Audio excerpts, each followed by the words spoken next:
Funding for this CyberWire podcast is made possible in part by LastPass. LastPass is an award-winning security solution that helps millions of individuals in over 70,000 organizations navigate their online lives easily and securely. Businesses can maximize productivity while still maintaining effortless, strong security with LastPass. LastPass can minimize risk and give your IT team a breakthrough integrated single sign-on, password management, and multi-factor authentication solution.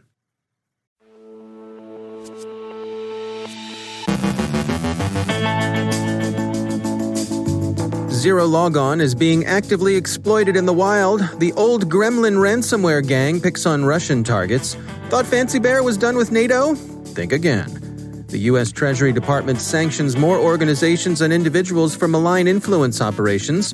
Betsy Carmelite from BAH on vaccine laboratory cybersecurity. Our guest is Shena Tharnish from Comcast Business with insights for small businesses concerned with COVID-19 related phishing.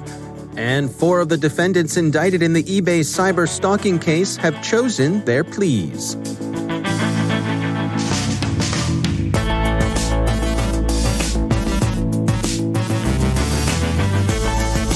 From the CyberWire studios at Data Tribe, I'm Dave Bittner with your CyberWire summary for Thursday, September 24th, 2020.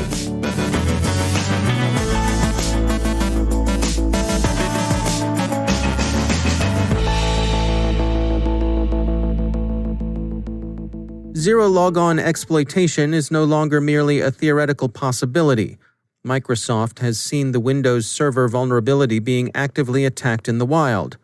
ZDNet reminds all that Samba file-sharing software is also susceptible to this bug and must be updated as well. Computing has an update on the patches available for Zerologn. That the Zerologn vulnerability is a serious risk isn't in dispute. The US Cybersecurity and Infrastructure Security Agency took the unusual step last week of issuing the federal agencies it oversees a binding operational directive, telling them to get their skates on and patch by midnight Monday. Those agencies were given a deadline of last midnight to get back to CISA and let them know that the proper patches had been applied. Group IB says a new ransomware group they're calling OldGremlin is currently active against Russian banks and corporations. OldGremlin is phishing with emails that represent themselves as coming from a variety of legitimate third parties whom the email recipients might be predisposed to trust.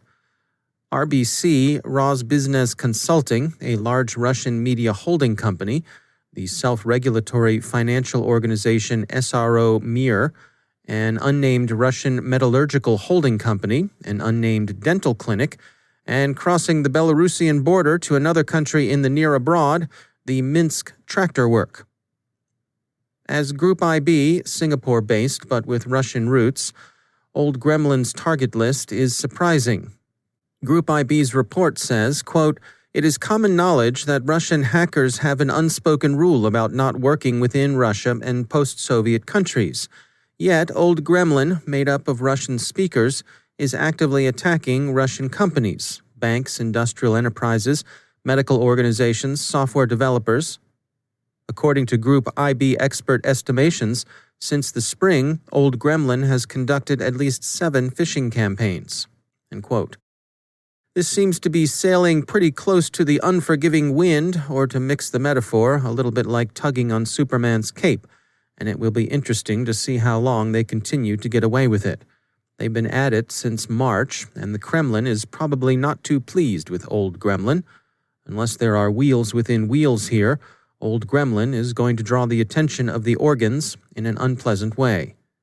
As Bleeping Computer summarizes, the gang is using Tiny Posh and Tiny Node backdoors, Tiny Crypt ransomware, and various third-party tools for reconnaissance and lateral movement. So far, OldGremlin has been active in Russia only, but there are signs it may be working toward much wider attacks elsewhere. A ransomware attack has hit Tyler Technologies, a large IT service provider to U.S. state and local government agencies. The company has disclosed that it's working to restore its systems, and that while some data were exposed, as is now normal in ransomware attacks, it's not believed that any customer's software was affected. Reuters notes that Tyler's services are used by states and counties for both emergency response coordination and for sharing election information. Security Week describes Quo Intelligence's research into a new Zerologn cyberespionage campaign directed against NATO. Zerologn is by consensus held to be a Russian operation. While its exact organizational niche isn't entirely clear, most observers think it's associated with Moscow's GRU, that is, Fancy Bear. The group's eponymous malware, Zerologn Delphi, used NATO exercises as its fishbait. The operation's command and control infrastructure is located in France, and Quo Intelligence has let the French authorities know where to look for it. The US Treasury Department yesterday sanctioned more Russian individuals and organizations for their involvement in malign influence operations, The Hill reports. Most of them are tied to the previously sanctioned Yevgeny Prigozhin, known as Putin's chef, because of the way in which the entrees he once catered served as his entree to the Russian oligarchy. Mr. Prigozhin is best known for having been one of the organizers and funders of the Internet Research Agency, the St. Petersburg troll farm that gained notoriety during the last U.S. election cycle. He also pioneered a more sophisticated form of trolling, outsourcing and offshoring much of the work to a lot of contractors in the Central African Republic. And finally, there are developments in the very strange case we first discussed back in June, where eBay employees, now former eBay employees, were charged with various forms of illegal harassment of a mom-and-pop newsletter that had published notes not always to the liking of eBay's then leadership. Of the 7 defendants charged, 4 have decided to plead guilty to cyberstalking the couple who ran the e-commerce Bytes newsletter. Stephanie Popp, Stephanie Stockwell, Brian Gilbert, and Veronica Zea yesterday filed their intention to enter guilty pleas to federal charges on October 8th. All are former members of eBay's security and global intelligence teams. The other 3 defendants are presumably still weighing their options. The response to the newsletter, beyond being illegal and morally loathsome, seems quite out of proportion to anything the couple who published the newsletter wrote. They weren't particularly inveterate critics of eBay, nor did they seem to write anything particularly scurrilous or defamatory. Such complaints as the ones they put out were of the anodyne sort any business inevitably attracts. And what was the response of eBay's security and global intelligence team? Anonymous email and Twitter threats, deliveries of live cockroaches and a bloody Halloween pig mask, clandestine surveillance, and shipping adult material to the victims' neighbors in the victims' names. How in the world all of this could have seemed to be a good idea at the time is difficult to fathom. The incident will at some point provide, we imagine, interesting lessons about organizational culture and the dangers of groupthink. Ongoing, cascading, impulsive bad judgment isn't just for teenagers.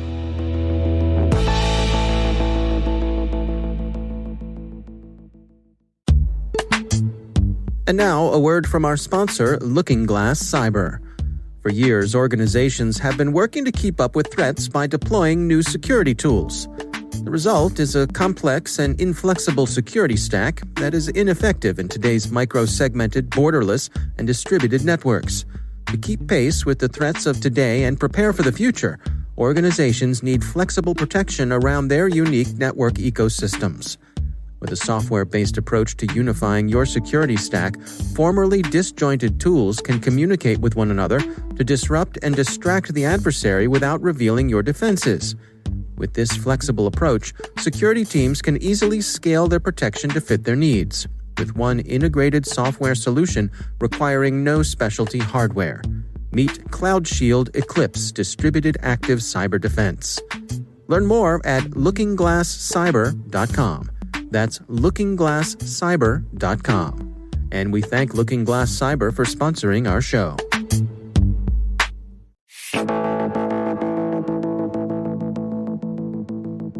Shena Tharnish is Vice President of Cybersecurity Product Management at Comcast Business. She joins us with valuable insights for small businesses concerned with COVID-19 related phishing. Hackers are using tried and true approaches like phishing and malware and denial of service attacks to exploit businesses, especially amid COVID. And we're seeing a much higher rate of that. So, phishing and ransomware will remain the biggest threats to businesses of all sizes. And you want to make sure that you're really cautious of those campaigns that are going on. We saw 150% rise in the number of new domains related to COVID since March. And they use keywords like corona or drug or vaccine and test kits. And, we've blocked queries of these newly registered domains nearly 13 times. So as much as we talk about phishing and ransomware and train our employees, it's still a place where cyber criminals are multiplying the number of messages and ways to influence consumers. And, from a DDoS perspective, attack traffic has significantly increased and more businesses are being targeted by cyber criminals. As a result, during these attacks, businesses aren't able to serve their customers online or transact with supply chain partners or maybe even interact with their employees, which all causes disruption and loss for the business. So, it's really important that as more COVID scamming opportunities arise, even like the stimulus relief came out, it caused more phishing offers related to assisting with payment receipts. So as the pandemic prolongs, businesses should be really sensitive to these phishing and malware campaigns that could surface. Are there any areas when it comes to cybersecurity, are there any areas that you feel aren't getting the attention that they deserve? I guess I would say education. I think that is really key to the whole program of cybersecurity. While technology is very important, training our employees and businesses on these types of threats is important. But to err is human. So technology is important as well, especially that which has automatic updates, and you're not having to rely on people to configure or load. So getting services by reputable companies that can automatically, include the latest domains that are malicious and automatically protect the business are really important. That's Shena Tharnish from Comcast Business.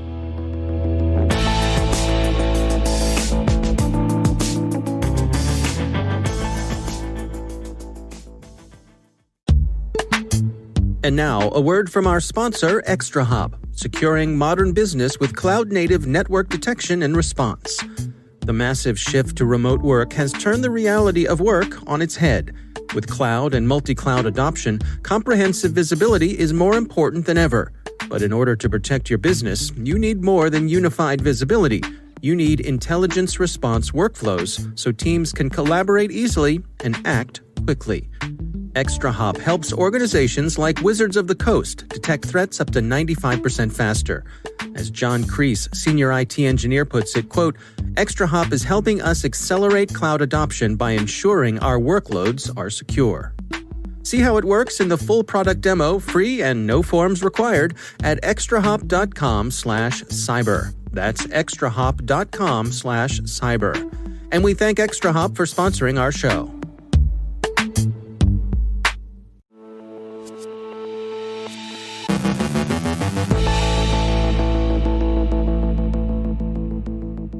And I'm pleased to be joined once again by Betsy Carmelite. She is a senior associate at Booz Allen Hamilton.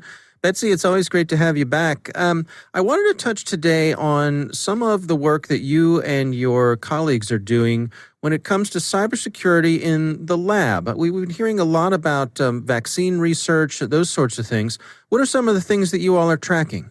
Sure.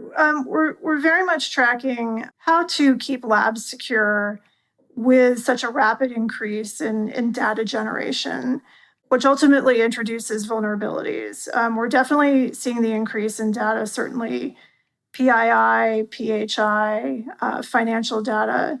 but also the increased concern for network lab equipment, such as, for example, petabytes of genomic data, and securing all of the advanced technology that now exists in labs. What about the velocity that labs find themselves running at today? I'm thinking about all those labs who are trying to keep up with, the demand for things like COVID testing. Does that mean that it's easy for some security things to slip through the cracks?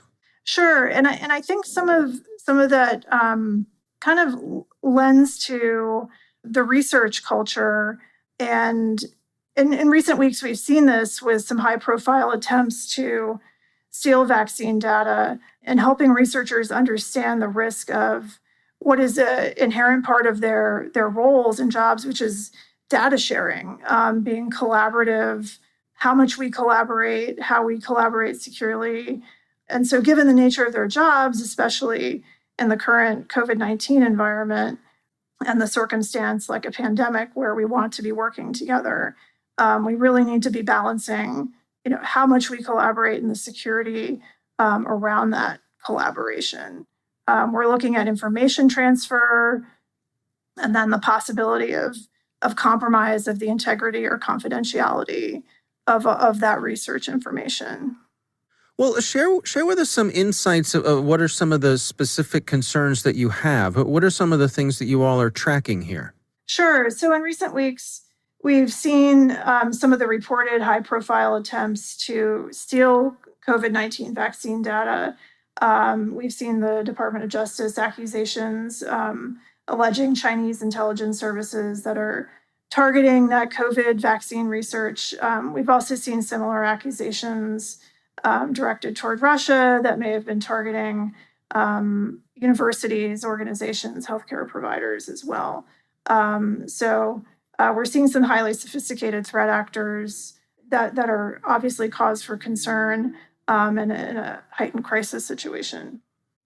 Is there a cultural element here as well, or are the folks who are working on these hard problems, the scientists, do they generally need to be brought up to speed on the cybersecurity elements to keep their research safe? Yeah, and it's definitely an increased awareness that may not have come naturally to their jobs as they're performing their scientific research. The awareness of how much we collaborate, how we do it securely. Do we increase the levels of security to protect the intellectual property? But then do we do that at a risk of decrease to information sharing and promoting that information sharing? So it's a really hard problem steeped in technology, but to your point, also in the culture of performing scientific research. So for the folks who are in this line of work, what sort of recommendations do you have for them? Sure. I would say that it really boils down to some basic cyber hygiene to keep these labs safe and also to keep the research data safe and the lab teams as well. First, we would say examine the business processes in place prior to adoption of any technology, whether it's a collaboration tool or any changes to the network environment. For example, isolation of that internal research from the other parts of the network would be critical. So looking at segregated networks to reduce that chance of attack. And secondly, really knowing your use cases for workflows and processes and choosing your tools and technology. How are you actually going to use that tool to perform your work? And do you really know all the use cases that could be used properly or lead to misuse? And then when you're choosing that technology, look at the possibility for flexibility to change the functionality when you're moving from your current use to a possible to-be future state of how you're going to be using that technology. All right. Well, interesting stuff. Betsy Carmelite, thanks for joining us. Thank you.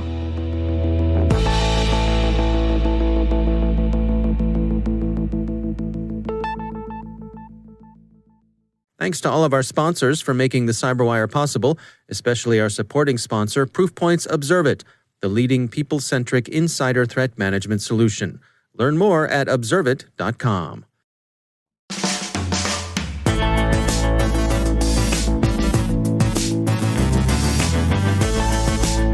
And that's the CyberWire. For links to all of today's stories, check out our daily briefing at thecyberwire.com. And for professionals and cybersecurity leaders who want to stay abreast of this rapidly evolving field, sign up for CyberWire Pro. It'll save you time, keep you informed, and it's so good, cats ask for it by name. Listen for us on your Alexa smart speaker, too. The CyberWire podcast is proudly produced in Maryland out of the startup studios of Data Tribe, where they're co-building the next generation of cybersecurity teams and technologies. Our amazing CyberWire team is Elliot Peltzman, Haru Prakash, Stefan Vaziri, Kelsey Bond, Tim Nodar, Joe Kerrigan, Carol Terrio, Ben Yellen, Nick Valecki, Gina Johnson, Bennett Moe, Chris Russell, John Petrick, Jennifer Iben, Rick Howard, Peter Kilpie, and I'm Dave Bittner. Thanks for listening. We'll see you back here tomorrow.